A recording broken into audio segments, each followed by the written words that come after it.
يا صباح الفل، ده يوم من ايام سنة اولى جواز. النهاردة اليوم بادئ من بدري جدا جدا جدا. ملحقتش بقى افطر ولا اعمل اي حاجة، فتعالوا خدكم معايا في يومي النهاردة واقول لكم يومي ماشي ازاي. اول حاجة، اول ما صحيت فتحت الشبابيك وعطرت البيت وبعد كده لبست ونزلت علشان كان عايزة اعمل مشوار يعني الصبح. ودي بقى منقذتي في الحر بجد. الجو النهاردة حر حر مش طبيعي بجد. والجو فيه هوا بس هوا سخن كده وشنيع. خلصنا المشوار بقى وبعد كده طلعنا على ماما.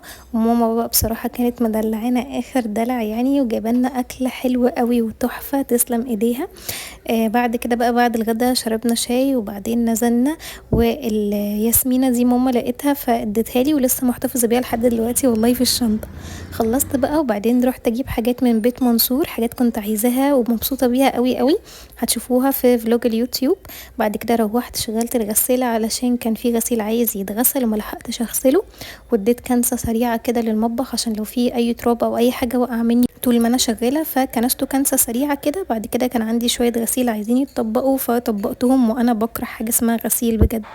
بعد كده بقى كنت عايزة اعمل فروت سلطة كده بطريقة حلوة قوي.